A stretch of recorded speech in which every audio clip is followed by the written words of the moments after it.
How does God want to help us when we feel our life is under threat?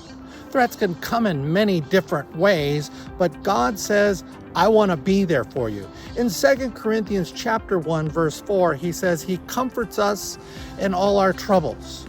Well, how does this happen? What God wants to do is lessen the threats that are outside of ourselves, either environmental threats, things are not working out there, or relational threats that we're not working with people well, and give us a strength that is of Him, a strength that comes from within, that lessens the threats of life and gives us a sense of power to deal with those. Why is all these things so?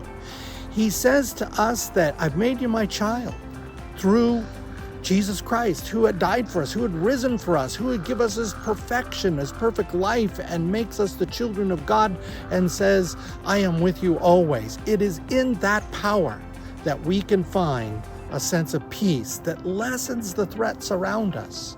I hope this video has been helpful for you, and in any case, as we say, Salam alafiaretik, the paz de dias and tu viaje. God's peace be with you on your journey.